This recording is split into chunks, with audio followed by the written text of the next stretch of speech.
Bonjour et bienvenue dans Market Selling. Ici, pas de poncif sur le storytelling ou le personal branding. Pas de conseils non plus pour créer la prochaine licorne, mais du vrai et du concret. Je suis Christophe Marguéry, créateur du Market Selling, une méthode née de ce que j'ai vécu, construit et parfois planté. Dans ce podcast, je vous partage mes quelques décennies d'expérience, mes recherches et réflexions qui m'ont permis de construire cette méthode avec comme adage, pour vendre, il ne faut pas vendre, il faut inciter à acheter. De la vente de costumes au sentier, mon travail pour des éditeurs de jeux vidéo en passant par la mise en place des premières bornes de satisfaction en France, j'ai créé des entreprises, j'en ai repris et j'en ai, une fois encore, aussi planté. Aujourd'hui, je me consacre à développer mon courant de pensée qu'est le market selling. Tout cela entre succès, déception, fun et surtout de très belles rencontres. À chaque épisode, je vais aborder des sujets très variés sur la vente, le marketing, l'IA, les neurosciences et tout ce qui me passionne. Et parce que la vérité ne se trouve pas dans les théories, je vais interroger des femmes et des hommes de la vraie vie. Des professionnels qui vivent les transformations de leur métier et ont accepté d'en parler avec sincérité. Alors si cette philosophie vous embarque, décollons tout de suite avec ce nouvel épisode. Bonjour et bienvenue pour cet épisode un peu différent car je vous partage aujourd'hui l'audio de la table ronde que j'ai eu le plaisir d'animer lors du salon Shop Brand, Porte de Versailles, le 25 mars dernier. Le thème fort passionnant en était PLV, communication imprimée, packaging ou encore objets médias. Pourquoi les marques ouvrent des boutiques en ligne ? Pour répondre à ces questions importantes, mes invités étaient Mélanie Rioux-Désurier, PDG, j'adore ce mot, de Rioux Solutions. Il crée des PLV, des packaging et tout ce qui s'imprime depuis 1982. Il y avait également Benjamin Stetton-Pigas, associé de l'agence de communication par l'objet Affective. Et enfin, Frédéric Misseri, associé chez Cinéo, elle-même agence de communication par l'objet. Mais je vous laisse avec le live pour écouter ces chefs d'entreprise passionnants. Bonne écoute. Bien, nous sommes partis pour être ensemble une petite heure, mais une belle heure, vous allez voir, puisqu'aujourd'hui nous parlons des boutiques en ligne pour gérer en fait les supports de communication, vos supports de communication qui vont être de la PLV, qui vont être des objets médias. Alors pour qui ne connaîtrait pas le mot, je le précise, objets médias, c'est tout ce qui concerne les produits de marque que vous allez offrir ou aussi pour habiller vos équipes quand vous y apposez votre logo ou votre message. Ça s'appelle un objet média puisque c'est vraiment non pas l'achat d'un produit comme une fourniture mais réellement un support de communication. Parenthèse fermée, mais il est important que vous voyiez l'ampleur de ce que ça représente et vous avez des stands qui sont tout autour qui vous montrent déjà toute cette sélection. Nous avons donc de la PLV et également tout ce qui va être packaging. Alors, on avait prévu de recevoir, je vais vous présenter les personnes après, mais Frédéric qui est dans le packaging et le monde du packaging sur mesure n'est pas encore dimensionné pour avoir des boutiques en ligne comme nous allons en parler. Alors, quand on dit boutique en ligne, e-shop, etc., vous connaissez tout ça puisque vous achetez sûrement des chaussures chez Zalando ou chez Amazon, donc vous savez ce que c'est qu'une boutique en ligne. Je commande, je reçois et à un moment donné j'ai payé et tout va bien. Donc aujourd'hui nous sommes dans le B2B, donc on se dit comment cela va fonctionner et quel est surtout l'intérêt à avoir une boutique en ligne dans mon entreprise, pour mon entreprise. Eh bien, on va voir cela ensemble et nous sommes donc avec mes trois, j'aime bien me les approprier, mes trois intervenants et je commence par Mélanie Rioux-Désurier qui est PDG, j'aime bien ce mot-là aussi, de Rioux Solutions. Bonjour, enchantée. Bienvenue Mélanie. À ma gauche, Benjamin Stetton-Pigas, qui est le président d'Affective. Donc, on est dans l'objet média, justement. Tu nous préciseras plus précisément. Et Frédéric Misseri, qui est directeur associé chez Cinéo, également dans l'objet média. Alors, bonjour. On va rentrer tout de suite dans le sujet. Et Mélanie, je commence... Je tutoie, comme oui, ça. Et vous verrez que je vous tutoierai aussi. Comme ça, on est vraiment tous ensemble. Pourquoi aujourd'hui une marque ou une enseigne devrait-elle ouvrir sa propre boutique en ligne pour la gestion de ses supports de communication? Et donc, on va en découler sur les bénéfices tout de suite. Aujourd'hui, le bénéfice premier pour une enseigne, quelle qu'elle soit, c'est qu'il y ait une conformité de son image. C'est-à-dire qu'aujourd'hui, nous, on est spécialisé dans le B2B, dans le secteur du retail. Si je vous dis qu'on est dans le nord de la France, vous comprendrez pourquoi.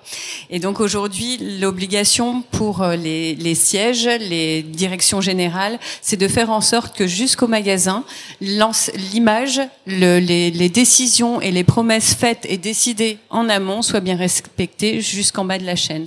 Et aujourd'hui, mettre des outils de facilitation, de mutualisation des données est essentiel aujourd'hui pour une enseigne. Oui, ça on le voit bien. J'ai déjà une première question. À quel niveau ça va se décider, le fait de vouloir une boutique en ligne? Est-ce que, et là on parle justement commerce, c'est puisque vous à la base vous ne fabriquez pas des boutiques en ligne, vous faites des PLV, vous avez et vous allez nous le préciser, vous avez même développé le web to print depuis très longtemps. Et qui sont vos interlocuteurs premiers quand on parle boutique en ligne?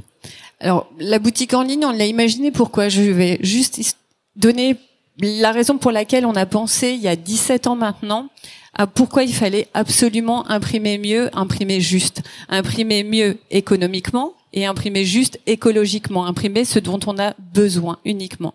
En fait, ça vient d'une anecdote, entre guillemets, c'est qu'à l'époque, on était référencé chez Decathlon, il y avait que 85 magasins Decathlon en France, et il s'avère qu'on imprimait à l'époque pour eux l'ensemble des PLV, ILV, PLV autour du produit. Et on envoyait le même kit de PLV aux petits, aux moyens et aux grands magasins. Donc vous comprenez bien que sur 85 magasins, les petits qui étaient en majeure partie jetaient les 2/3 des supports qu'on leur envoyait. Les moyens, la moitié. Donc c'était pas possible. Et donc l'histoire était assez drôle parce qu'en fin de compte, j'avais présenté ce projet sur un bout de papier. À l'époque, on parlait pas encore de tablette. Donc, j'ai fait un joli dessin. Voilà, on connaît les magasins, on connaît les gammes, on connaît les PLV. Pourquoi ne pas envoyer les PLV, les supports de communication des magasins, dans chacun des points de vente en fonction de sa réalité de point de vente? Et le hasard a fait que l'interlocuteur décathlonien de l'époque est parti à la Fnac et c'est comme ça qu'on a commencé en un mois. Hein. Enfin, je vais deux comme ça, mais c'était 1 mois et demi. Entre l'idée et la mise en œuvre, il n'existait pas de solution de web to print, il n'existait même peut-être pas, mais notion de web to print. Donc on avait appelé ça une plateforme de facilitation. Et donc pour répondre à ta question, effectivement, c'est venu du siège, dans le sens où ils avaient des difficultés à identifier les besoins en fonction de chaque point de vente. Et donc, l'idée, c'était de faire le chemin inverse, c'est-à-dire, je suis point de vente, je connais ma réalité de marché, je connais mes mètres linéaires, je connais mes mètres carrés, et c'est moi qui choisis la PLV dont j'ai besoin. Ouais, très bien. Donc, ce qui est intéressant, c'est que là aussi, avec l'ouverture que l'on a maintenant sur la notion des boutiques en ligne, puisque c'est pareil, on parle d'un temps où ça a commencé à exister, mais on l'avait pas forcément. Donc aujourd'hui, ça existe. Ça veut dire que ce n'est pas obligatoirement le siège qui doit être à l'initiative, et on peut même être sur des points de vente où, alors on est ici sur un salon où il y a beaucoup de points de vente, donc peut-être le point de vente qui a des besoins, mais ça veut dire que derrière, il y a des méthodes et des fonctionnalités qui sont différentes. Et je vais me tourner vers Frédéric. Pour toi, quelles sont les différentes approches économiques possibles? Parce que moi aussi, je me dis, tiens, je fais un site en ligne et puis le tour est joué, mais je pense que ça serait trop beau si c'était aussi simple. Et du coup, comment tout ça se finance et comment on en parle? Alors déjà, pour faire une transition avec ce que vient de dire Mélanie, sur l'objet de communication, sur l'objet média, on a une variété de produits qui sont d'environ 500 000 références à travers l'Europe disponibles. Donc quand on est sur 500 000 références, on a un choix qui est tellement vaste qu'il y a une étape préalable qui est indispensable quand on veut mettre une boutique en ligne d'objets publicitaires, c'est-à-dire cadeaux d'affaires, ce qu'on appelle généralement et vulgairement les goodies. On n'aime pas du tout cette terminologie, c'est plutôt objet média parce que on est un média à part entière. Je vais pas rentrer là-dedans, sinon je vous garde tous pour dîner ce soir. Donc en fait, la première étape préalable, c'est être certain que l'objet choisi est le bon objet. Et donc ça, il y a une vraie étape de choix des objets à mettre en boutique et à proposer à son réseau. En quoi consiste donc la mise en place déjà de la boutique? C'est d'abord sélectionner ces objets avec notre client en fonction de ses objectifs marketing, communication, RSE et ainsi de suite. Et une fois qu'on a mis en place cette collection, on la présente dans une boutique en ligne que l'on conçoit pour notre client. Ça fait partie de notre prestation globale, comme l'a dit Mélanie. On a intégré aussi à notre société. Et donc, on conçoit de A à Z la boutique en ligne qu'on charte à l'effigie de la charte graphique de nos clients. Et on présente ces objets à l'intérieur de la charte. Vient maintenant ta question, c'est quel est le modèle économique derrière? Donc, pour schématiser et pour rentrer dans trop de détails, il y a 3 grands modèles économiques qui existent. Le premier, pas de stock. et le client ne souhaite pas stock, donc c'est ce qu'on appelle le print on demand, dont vient de parler Mélanie d'une certaine façon. Donc on va prendre des accords avec un certain nombre de partenaires à travers la France et l'Europe, et on va mettre des produits en ligne, mais qui ne sont pas assujettis à du stock permanent, donc pas de financement de stock non plus de la part du client ou de nous-mêmes. Avantage, pas de stock égale pas d'engagement financier, égale renouvellement de gamme régulière. Mais inconvénient, enfin du moins avantage aussi, il n'y a pas de portage financier de stock d'une certaine façon. Inconvénient, les délais sont un tout petit peu plus longs. Donc ça, c'est le premier modèle, c'est vraiment le print on demand. Le deuxième modèle, c'est un stock, mais qui est financé par notre client. Donc là, une société X, tu disais Decathlon tout à l'heure, Decathlon décide de mettre une gamme d'objets de communication à disposition de ses magasins à travers la France. Decathlon peut décider de dire, on va financer la totalité du stock en ligne. C'est nous qui allons acheter les produits, les payer à un prestataire comme notre société, Synéo, et au fur et à mesure des besoins de chacune des entités à travers la France, on va livrer tel ou tel magasin. On devient, nous, du coup, un fournisseur d'objets, conseil bien évidemment, mais fournisseur d'objets et prestataire logistique. Donc ça, c'est le deuxième mode opératoire, mais c'est le client qui est du coup obligé de requérir de la trésorerie de son groupe pour financer les objets. Et la troisième option, c'est une option qui est en fait un déportage total de responsabilité sur la boutique, c'est-à-dire une externalisation totale du process, et c'est ce que l'on fait pour la très grande majeure partie de nos clients, c'est-à-dire qu'on choisit les objets ensemble, on les achète, c'est nous qui achetons auprès de nos usines, on les personnalise au nom de Decathlon pour reprendre mon exemple, on les stocke dans nos entrepôts, et là, on les présente dans une boutique en ligne, et au fur et à mesure des besoins, c'est chaque magasin Decathlon à travers la France qui va acheter les objets. Donc là, il y a un portage financier, on fait la banque, entre guillemets, c'est nous qui achetons les objets, et les enjeux financiers sont assez importants, puisqu'on peut stocker, en ce moment même, on stocke pour plusieurs millions, 4 ou 5 millions d'euros d'objets pour nos clients, qui sont revendus au fur et à mesure des besoins de chacune de leurs entités à travers la France, l'Europe ou le monde. Les critères de choix, parce que c'était aussi ta question. Exact. Quels sont les critères de choix qui permettent d'aller vers un modèle ou un autre? Il y a différents critères. Le premier, c'est est-ce que je veux, en tant que client, un engagement financier? Est-ce que ma société est prête à mettre X dizaines ou centaines de milliers d'euros sur la table pour financer ce stock? Très peu de sociétés le font. Le deuxième critère, c'est est-ce que j'ai des budgets qui sont centralisés ou décentralisés? En gros, est-ce que la maison mère dit, moi, la communication, c'est moi, les budgets nationaux, c'est moi qui m'occupe du choix des objets, qui finance d'une manière ou d'une autre les objets, et après les commandes sont passées à travers la France, mais il y a une vraie centralisation budgétaire et décisionnelle. Ou est-ce qu'à l'inverse, je veux une décentralisation budgétaire notamment, c'est souvent les réseaux de franchise qui fonctionnent de cette façon-là, où la maison mère décide d'une certaine gamme d'objets, et à travers la France, chacun des franchisés passe sa commande et la finance, et ça rentre dans son propre équilibre financier de franchisé. Eh bien, moi, j'avais prévu plein de questions, mais c'est parfaitement clair. Merci beaucoup.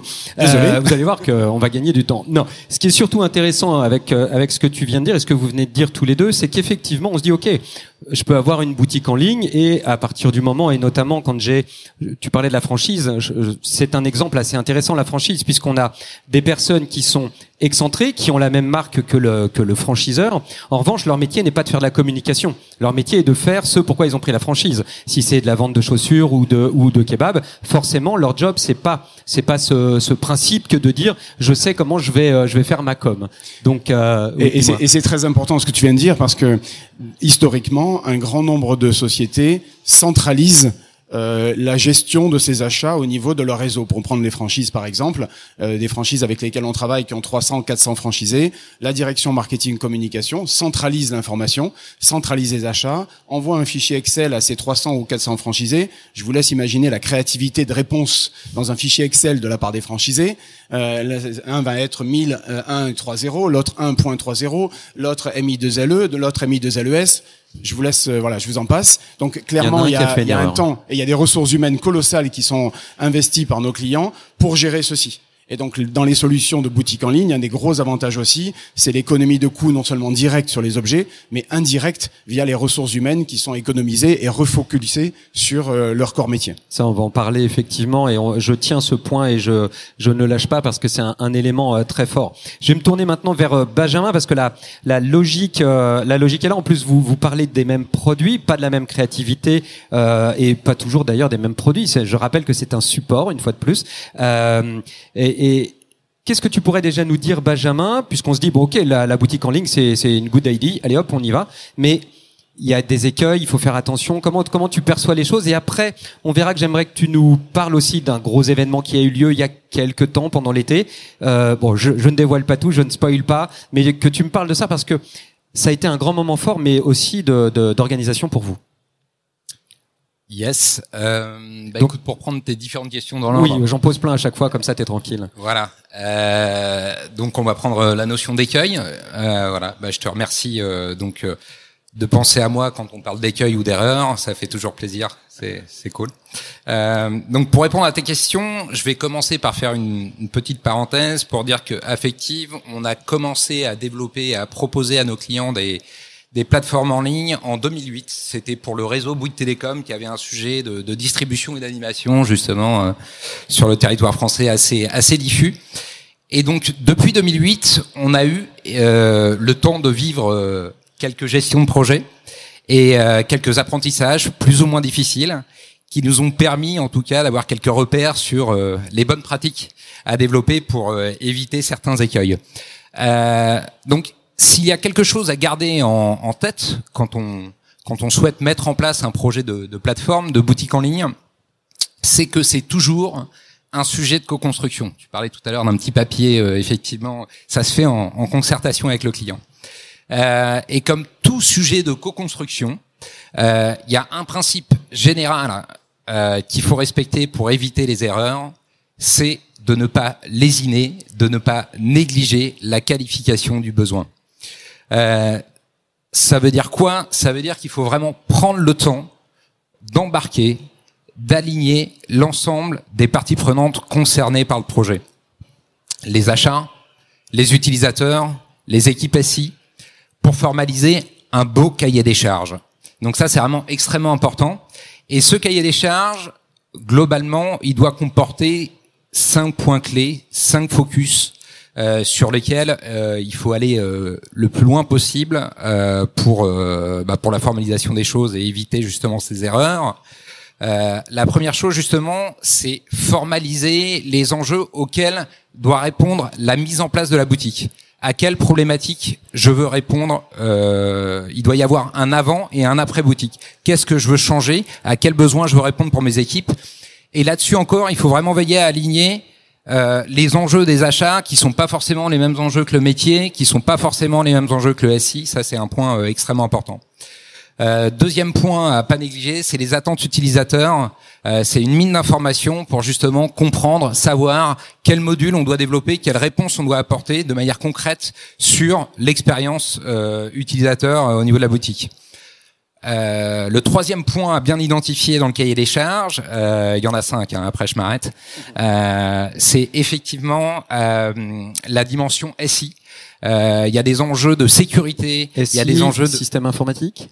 Système d'information, environnement. D'information. Du coup, je me suis trompé. Et on peut même aller effectivement sur tout ce qui est lié aux contraintes de l'ERP, au process de commande, aux validations. Si on ne fait pas cette démarche, on s'expose à de très très gros retards. Donc c'est vraiment important d'aller au bout des choses sur ce point.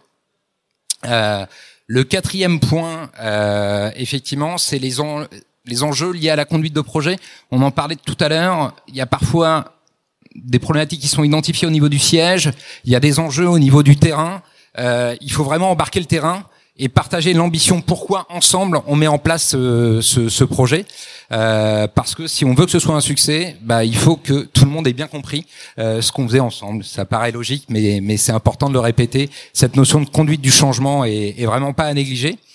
Et puis le dernier point, c'est un planning global en intégrant des notions de pen test, comme on appelle ça, c'est les tests de sécurité qui prennent beaucoup de temps et qu'il faut pas négliger au niveau de la mise en place du projet. Et donc, en résumé, pour conclure, c'est vraiment la question ou les questions, la qualité des questions qu'on va poser en amont du projet qui va faire que le projet est un succès ou pas, quoi. Donc voilà. Très bien et bravo pour ces 5 points que je vais répéter pour qu'on les ait tous. Donc il y a les enjeux, pourquoi je fais une boutique, les attentes utilisateurs. on est un peu dans le B2C, on va en reparler tout à l'heure, quand on dit ça, le système d'information et puis la sécurité informatique et toute cette organisation, et comme tu disais également, la relation avec le RP, le CRM, c'est hyper important. La conduite du projet, alors si vous êtes ici, que vous avez déjà eu des projets à lancer en entreprise, vous savez que c'est pas si évident que ça, d'avoir tout le monde d'accord et tout le monde amoureux de vous pour le projet que vous avez lancé. Donc ça, c'est un élément fort à prendre en considération. Et le dernier point qui est, parce que j'adore les biais cognitifs, qui est ce biais où on croit toujours qu'on va faire un truc en 3 semaines, quand en fait on va mettre à peu près 2 mois. Et cette notion et cette dernière notion, je pense qu'elle est importante, de prendre le temps, et en tout cas de se donner les moyens du temps. Et Mélanie et Frédéric, vous me le confirmez, souvent le temps est plus un ennemi qu'autre chose. Mais en fait, c'est parce que vous avez 2 publics. En tout cas, nous, dans nos modèles B2B, vraiment, on a le modèle de l'enseigne qui est au siège et le modèle du terrain.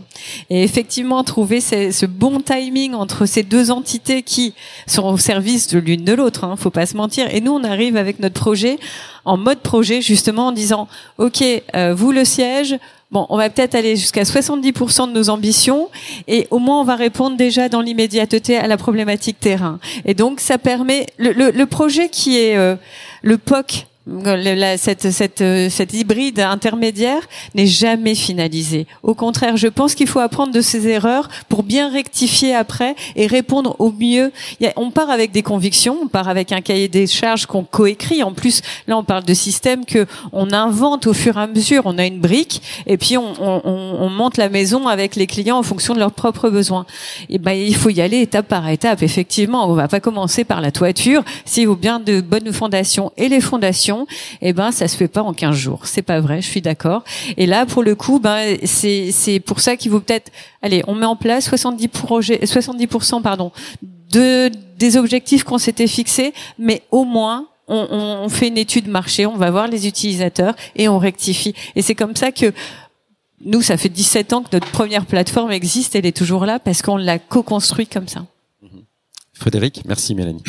Oui, on gère aujourd'hui une 60aine de boutiques en ligne pour nos clients, donc toutes personnalisées au logo de nos clients avec des objets en stock à leur effigie. Et un point pour revenir sur ce que disait Benjamin qui est très très important, c'est en effet l'estimation du temps. Et l'estimation du temps est souvent en lien avec notre prestation. Alors, c'est évidemment extrêmement important, c'est nous qui mettons la boutique en place et ainsi de suite. Mais si on veut aller au bout d'une mise en place de boutique totalement optimisée et donc totalement fluide en termes de flux d'informations, il faut idéalement la connecter à l'ERP de nos clients.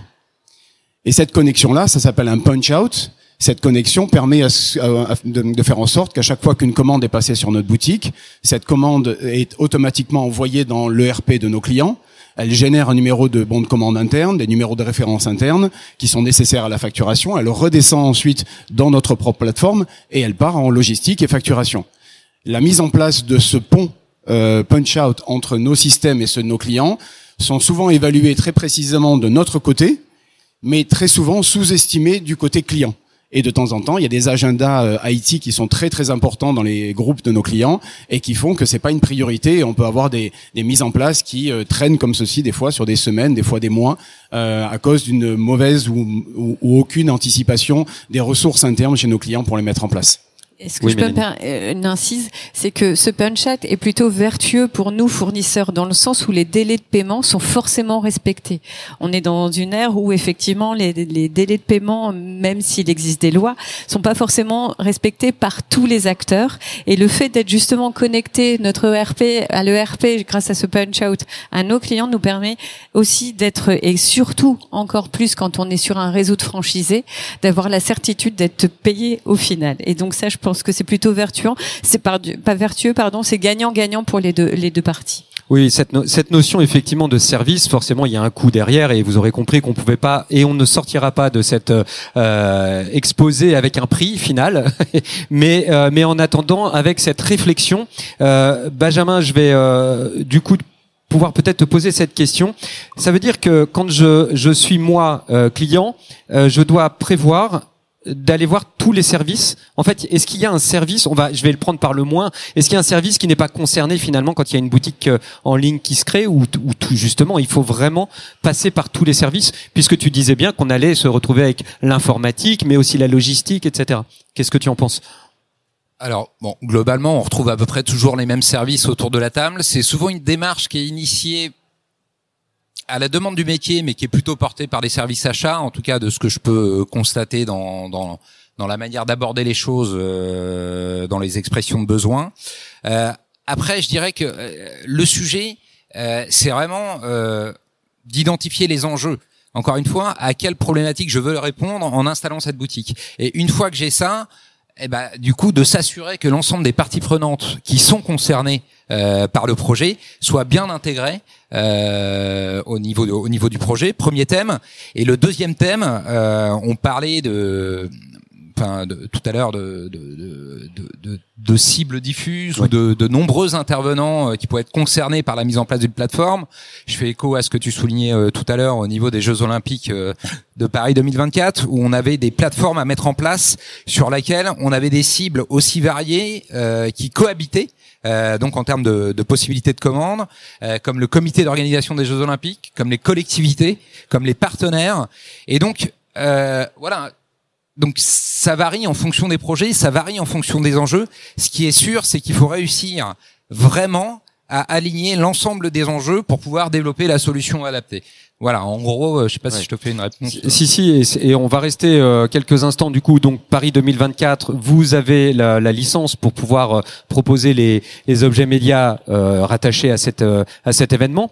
La complexité, et peut-être que vous dans le public ça va vous parler, mais on a le droit aussi de faire du coup des boutiques éphémères, parce que là j'imagine, alors je sais pas, d'ailleurs j'avais pas prévu cette question, mais tiens je la remets tout de suite, peut-être qu'elle existe encore cette boutique, ou comment ça s'est passé justement pour organiser, et puis peut-être quel temps vous avez mis, comment vous avez anticipé ça?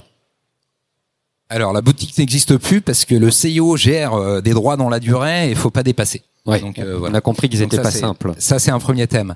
Le deuxième point que tu évoques, en fait, ce qui est agréable, et c'est exactement ce que tu soulignais tout à l'heure, Mélanie, si je dis pas de bêtises. Yes. Mélanie, excuse-moi. Ouais. C'est qu'on part sur quelque chose d'ancré avec des fondations.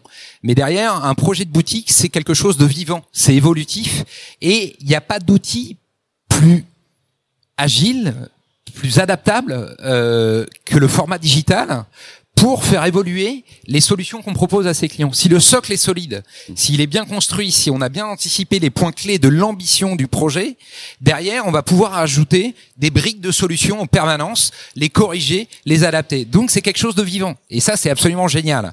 Une fois que j'ai dit ça, j'ai oublié. C'est magique. Et c'est magique. Ça, c'est ça. Ça, c'est le premier point. Mais c'est surtout que, effectivement, on peut partir de l'éphémère comme sur de la très longue durée. Je pense que vous avez tous et toutes des boutiques qui sont là depuis très longtemps. Et ça, on est bien parce que, et si vous construisez demain votre boutique en ligne, vous avez en haut compris les enjeux, le besoin de se rattacher les uns les autres et de communiquer. Maintenant, dans mes différentes activités, j'ai toujours remarqué que quand tu crées un concept à la centrale ou au siège ou autre, tout à coup, on a des gens sur le terrain qui eux sont pas forcément adeptes ou comprennent pas l'utilité, et il va falloir leur faire accepter la chose, parce que c'est pour eux que ça a été fait. Et j'aimerais bien cet exemple de la Fnac, puisqu'on parlait de la Fnac, Mélanie, tout à l'heure.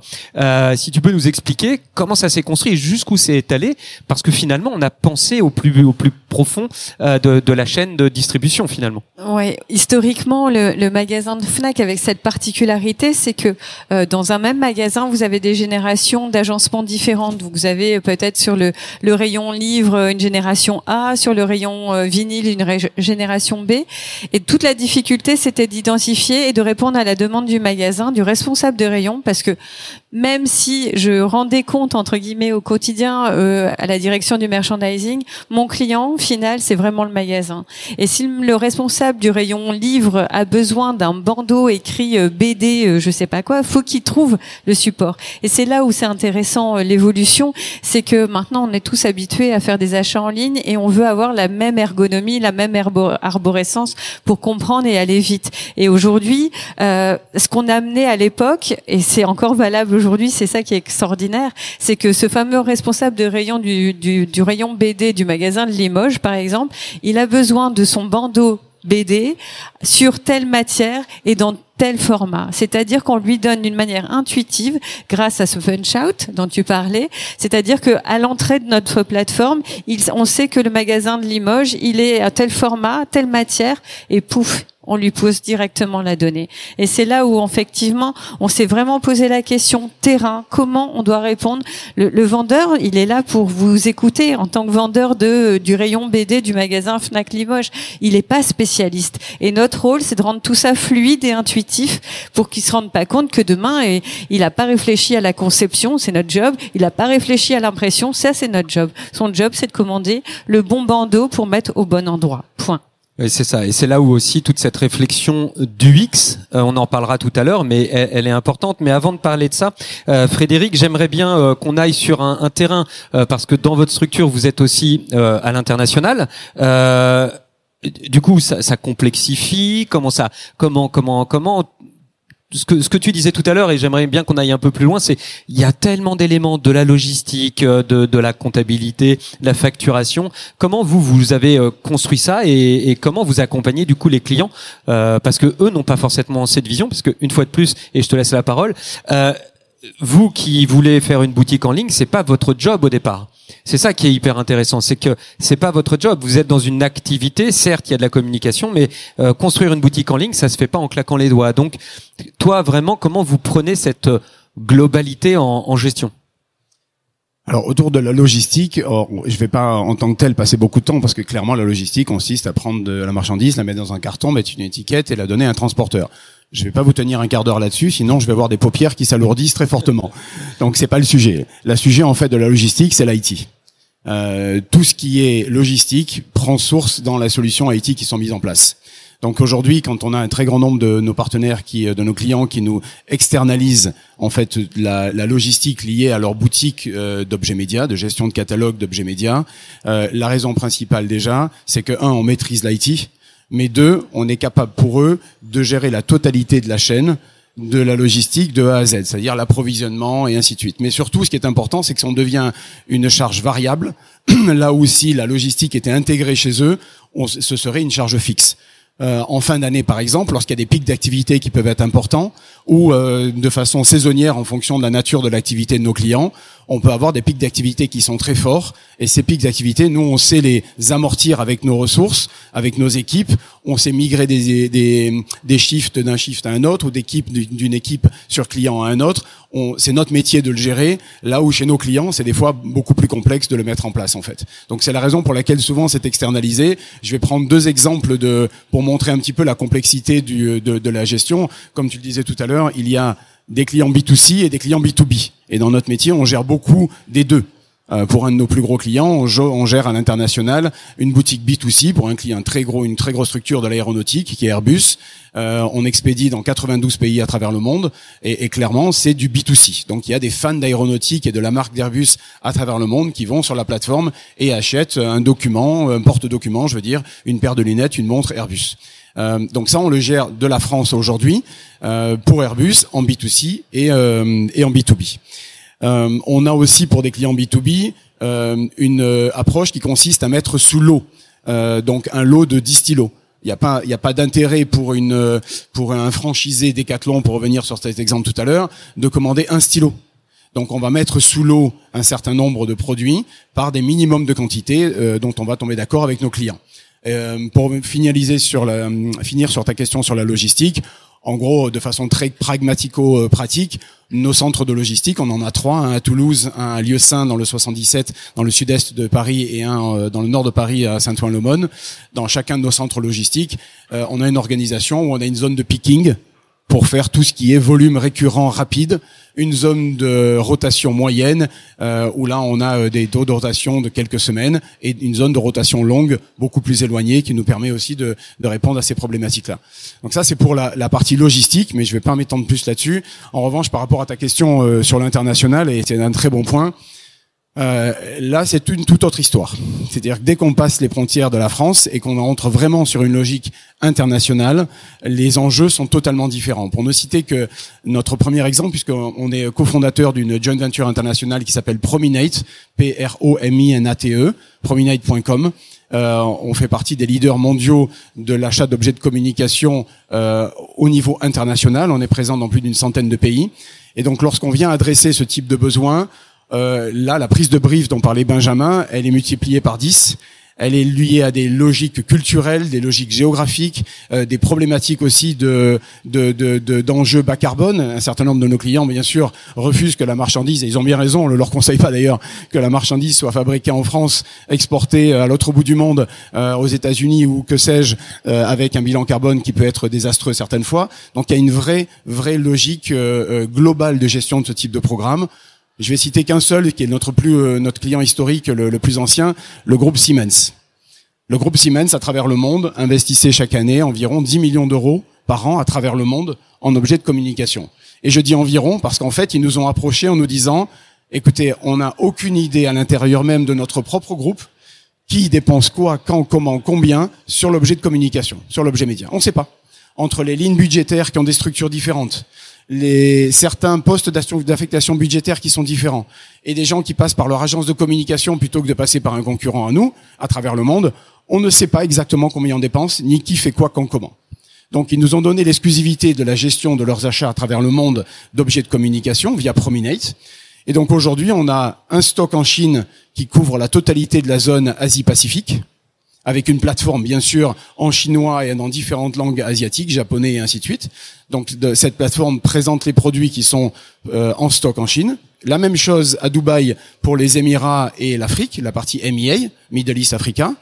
La même chose en Allemagne pour toute l'Europe. Et encore un autre stock aux États-Unis pour toute la partie Amérique Nord-Sud. Et tous ces stocks-là sont donc présentés à chaque fois dans une boutique régionale traduit jusqu'à dans 8 langues différentes. Et chacun de ces stocks a chacune de ces plateformes de boutiques en ligne fait l'objet d'un reporting monde dans une plateforme centralisée dans laquelle, bien sûr, la direction des achats de Siemens a une lecture quotidienne en temps réel des activités et des achats d'objets de communication qui sont réalisés dans son groupe. Et on le sait, la seule et unique chose qui permet de générer de l'optimisation, c'est la connaissance. On ne peut rien optimiser dont on ne connaît pas tous les tenants et aboutissants. Donc déjà, le premier niveau de mise en place de ces sujets, c'est d'offrir à nos clients une véritable connaissance de leur propre mode opératoire d'achat d'objets de communication pour pouvoir ensuite passer au levier d'optimisation, bien évidemment économie d'échelle, homogénéisation de la supply chain, respect des engagements RSE et ainsi de suite. Oui, et ça montre bien que qui peut le plus peut le moins. C'est-à-dire que la boutique, c'est ce que tu disais tout à l'heure, cette agilité peut emmener jusqu'à répondre mondialement à un besoin. Et on part de la même boutique que celle qui aurait été construite pour 5 magasins en France avec un peu de régionalisation. Donc oui. Il faut du bleu dans le ciel. Hein. Je me doute bien que ça a été un peu plus compliqué. Mais l'idée quand même, c'est de dire les rouages sont les mêmes et on peut aller très loin. Après, on va bosser un peu plus longtemps et on va échanger dans 8 langues. Mais ce qui m'intéresse du coup quand je dis ça, c'est aussi de s'apercevoir que on parle B2B. Mais Benjamin, j'aimerais que tu me parles, parce que quand on en a parlé, tu me dis oui, attention, c'est pas simplement de la logistique et il y a de l'humain, il y a de l'engagement, et finalement cette boutique, elle apporte quelque chose en interne aussi, parce que est-ce que c'est pas même un outil de communication cette boutique finalement? Globalement, qu'on parle de B2B ou de B2C, les plateformes, les boutiques en ligne sont des espaces privilégiés pour qu'une marque communique avec ses publics, quels qu'ils soient, que ce soit des collaborateurs ou que ce soit le grand public. Et donc, en ce sens, la mise en place de ces plateformes, c'est une formidable opportunité pour les marques de pouvoir échanger, interagir avec ces cibles, notamment quand elles sont diffuses. On a parlé effectivement de régionalisation en France pour Decat, on a parlé d'interaction au niveau mondial sur des programmes comme Siemens. Peu importe l'échelle, à partir du moment où vous avez cet outil qui vous permet de rentrer en relation, d'échanger, de consolider ces informations, c'est donc effectivement étrangement remettre de l'humain grâce à la digitalisation. Ça, c'est un vrai levier. Donc il y a énormément de leviers pour donner vie à cette humanisation, mais ça peut être d'un côté une opportunité pour les marques de transmettre des engagements. Toutes les marques ont des valeurs, on les déclare haut, fort. Par contre, les éléments de preuve pour faire vivre ces marques, pour faire vivre ces valeurs, au quotidien, c'est parfois un peu plus compliqué. On parlait de valeurs RSE, etc., de choisir des filières de fabrication avec un ancrage territorial, avec de l'inclusion, avec, ouais, concrètement, ce sont des preuves des engagements et du respect des valeurs de la marque. Donc, le digital permet ça. On peut embarquer à l'intérieur des plateformes des vidéos, on peut embarquer des témoignages, on peut raconter, mais c'est plus du storytelling, c'est du story doing, quoi. On raconte vraiment ce qu'on fait. Et donc, en ce sens, que la problématique soit B2B ou B2C, les plateformes sont un vrai levier, en tout cas, voilà, d'interaction entre une marque et ses publics. Merci. Si je peux me permettre aussi, ça veut dire recentrer chacun de nos interlocuteurs sur son vrai métier. Et là aussi, je trouve que ça fait partie de la démarche RSE dans la partie sociale. C'est-à-dire, on parlait tout à l'heure des fameux tableaux Excel imbuvables et qui sont pas exploitables ou par une personne à qui on va mettre la pression, etc. Non, par contre, ce qu'il faut pas négliger, et nous, ce qu'on essaie de remettre, mais c'est plus simple parce qu'on est qu'en B2B, mais c'est la réponse de l'insatisfaction. Il y en a, on va pas se mentir, hein. Nous, on a des PLV qui arrivent cassés. Et le fait que tout le reste ait été géré d'une manière automatique et que, malgré tout, le magasin je prends mon téléphone et je vais avoir une personne physique qui va me répondre, dire, ah oui, bon, écoutez, on vous la renvoie. Tant mieux, nous, ça nous libère du temps pour gérer ça, alors que tout le reste est parti en automatisation grâce au digital. Et ça, franchement, cette relation, c'est plus simple que d'aller dans les facs en disant, la question la plus posée, alors j'ai perdu mon collier. Non, il en faut, évidemment, puisque ça reste des prémices, parce que moi, aujourd'hui, mes équipes, elles sont pas là 7 jours sur 7. Voilà, donc ça permet, c'est un outil de facilitation. Mais il n'en reste pas moins que effectivement chacun refait son job comme il le fait, il doit le faire correctement et en enlevant toutes ces aspérités en fait. Oui, et je rebondis sur ce que tu viens de dire. On différencie parfois la logique B2B de la logique B2C dans les boutiques. En fait, dans la réalité, ce qui crée une différence entre les deux boutiques, c'est les conditions générales de vente. Voilà. Ouais, à part les conditions générales de vente, c'est pas ton argent que tu dépenses non plus. Alors, oui, pour nos clients Sarenza, aussi, mais en termes d'offres de services, la vraie différence, c'est les conditions générales de vente. Le reste, on doit le traiter de la même façon parce qu'on est tous aujourd'hui des acteurs B2C et nos clients, les clients de nos clients, les réseaux de nos clients, la personne qui va passer sa commande, elle attend à avoir le même service que sur Amazon, désolé, mais je vais le citer, avec un service plus, avec un customer care qui est incroyable et un service de réactivité de folie. Donc c'est ça le niveau d'attente de nos clients via les plateformes aujourd'hui a été positionné par les grands du B2C, Amazon en fait partie. Donc quand on doit aujourd'hui fournir un service à nos clients, que ce soit du B2C ou du B2B, le niveau de customer care doit être au plus haut niveau dans tous les cas et comme tu disais la réactivité, le service client, remplacer la réactivité de réponse et ainsi de suite, c'est des très très très très gros enjeux. Oui, et ça s'ajoute. J'irais presque dire que dans le B2B, t'as une couche en plus qui s'appelle la RSE, où une entreprise qui travaille avec une autre entreprise va lui parler de RSE parce que elle aussi a une RSE. Le client final, il n'est pas encore là-dedans. Il commence à y aller, mais comme tu disais, c'est son portefeuille. Donc parfois, si c'est moins cher, la RSE elle passera après. Mais vous, quelque part avec les boutiques en ligne, vous répondez à un vrai enjeu aussi RSE, puisque tu parlais d'économie de pièces non utilisées, etc. Ça, c'est une des demandes de vos clients qui rentrent dans le cahier des charges. Mélanie, pour commencer. Je vais avoir la prétention de dire qu'on l'a poussé. Dans le sens où, par rapport à notre modèle économique, nous, on fabrique. C'est-à-dire qu'on fabrique à la demande. On n'a pas de stock, on a de la stock de matière brute, mais on vient la transformer par le design de nos clients, etc. Donc c'est pour ça où c'était plus facile de nous proposer ce service-là, parce que on parle de personnalisation. Moi, je pars maintenant plus loin. Je parle d'individualisation des supports que l'on envoie dans les points de vente. Et Pardon, j'ai perdu le fil de ta question. C'était sur la RSE, de dire voilà. que vous apportiez Donc, une solution, effectivement. Exactement. Donc là, on est sur l'imprimé juste, et notre slogan, c'est l'imprimé intelligent, parce qu'on en avait discuté lors de la préparation. Et ceux qui me connaissent savent que je dis souvent que le meilleur des imprimés, c'est celui qu'on n'imprime pas, parce qu'il faut l'imprimer pour de bonnes raisons. Et donc, le imprimé juste, le imprimé mieux, l'imprimer vraiment à la demande. Aujourd'hui, et c'est pour ça que je disais qu'on avait poussé en fonction de notre modèle économique, c'est que notre mode de fabrication, on est vraiment à la demande de la demande. C'est-à-dire que moi, j'ai un magasin, je prends mon Fnac Limoges, s'il veut un truc qui soit que pour lui, brandé avec son Fnac Limoges, évidemment, si j'ai l'autorisation de la DG, puisque faut que je sois garant de la charte, je le fais. Voilà. Ouais. Frédéric, sur ce point. Alors, sur la RSE, on va pas parler de boutique en ligne et de RSE. Il nous reste 4 minutes. Non, c'est pas que je te connaisse, mais c'est très moche, Christophe. C'est très très moche ce que tu viens de faire. Il y a des bon, témoins vous aurez en plus. compris qu'il a tellement de choses à dire que je suis obligé de le contraindre un peu. On peut pas parler de RSE ou de boutique en ligne responsable sans parler des produits. Évidemment, une boutique responsable passe par les produits qu'on met à l'intérieur, et ces produits d'avoir un haut niveau de responsabilité, évidemment. Alors, on est sur le salon Cbrand, il y a de l'objet média. C'est quoi un objet responsable ? On a établi en fait chez Syneo 3 premières approches qui sont les approches permettant de mettre un produit dans une boutique, mais pas que. La première, c'est d'abord de bien choisir l'objet. Donc il faut qu'il réponde, un peu comme le disait Benjamin tout à l'heure, il faut qu'il réponde à des objectifs, à des KPI, à réellement des enjeux marketing, communication interne qui sont forts. Donc ça, c'est le premier élément, et on sait que un objet qui est peut-être un tout petit peu moins responsable dans sa nature et sa fabrication, s'il est gardé pendant 1 an, on a fait un meilleur investissement qu'un objet qui est totalement top responsable sur le papier, mais qui va être gardé pendant 30 secondes par le client final.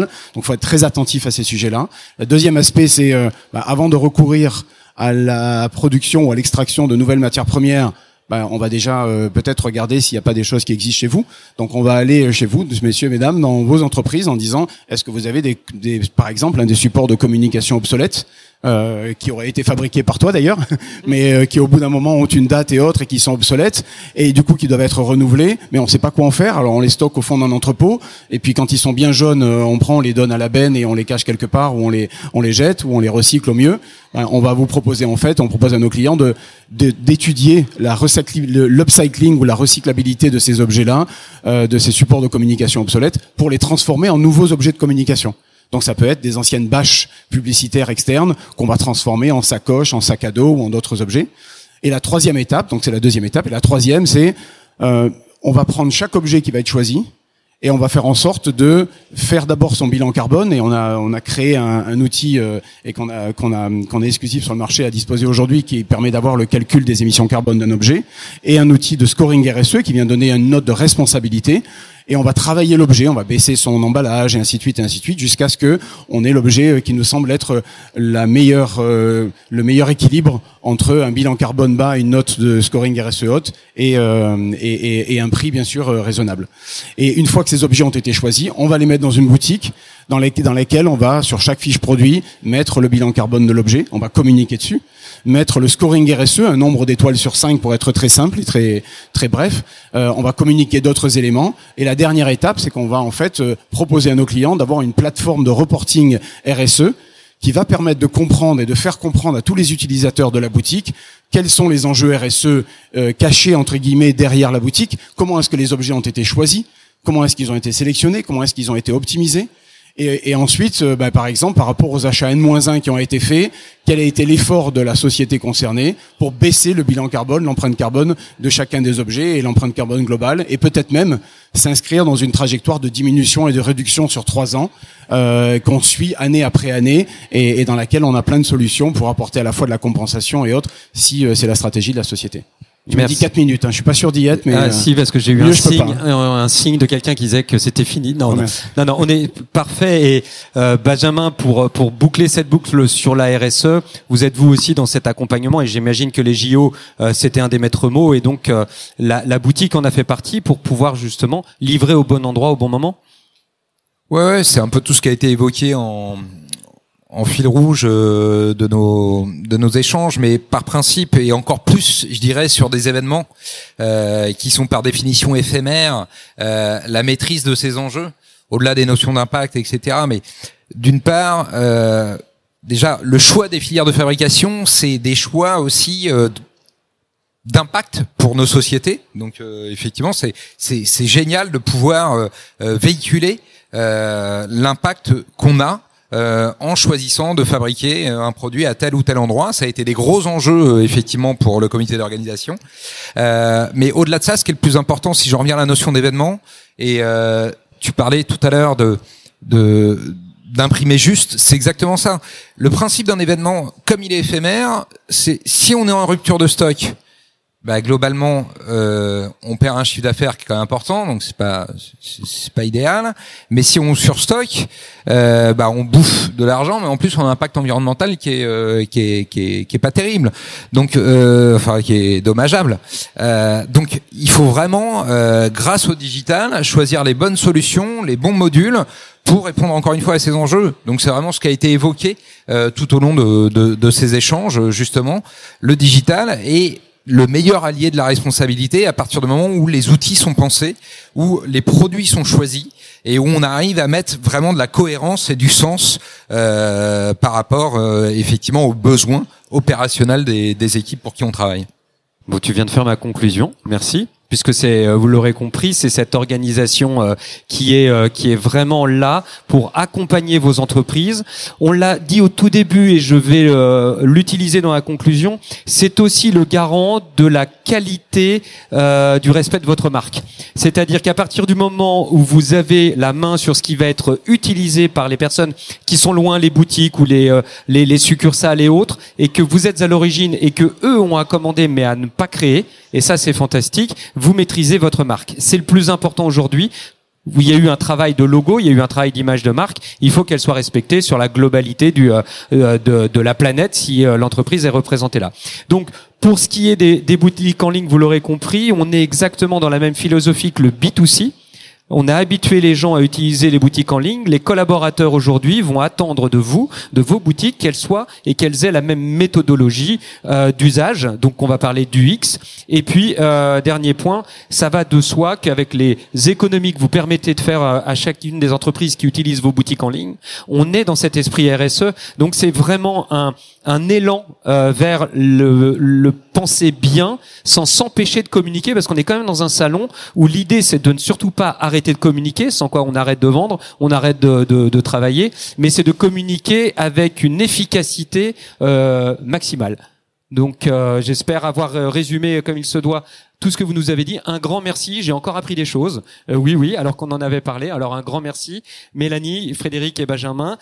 On n'a pas le temps pour les questions parce qu'on a dit plein de choses. Je vous invite à venir les rencontrer sur leurs stands respectifs, Affective, Ryu Solutions et Cinéo, pour poser vos questions. Je suis convaincu que vous avez plein de choses à savoir et à apprendre encore. Un grand merci pour votre écoute. Merci beaucoup. Merci à vous.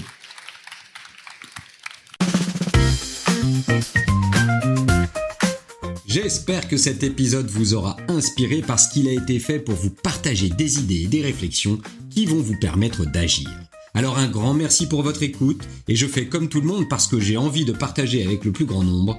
Abonnez-vous pour ne rien manquer, partagez avec des personnes que vous estimez et si l'envie de me booster est là, mettez des étoiles comme celles que j'ai dans les yeux à chaque fois que je les vois. Mais surtout, et une fois encore, merci beaucoup de m'avoir écouté et à très bientôt.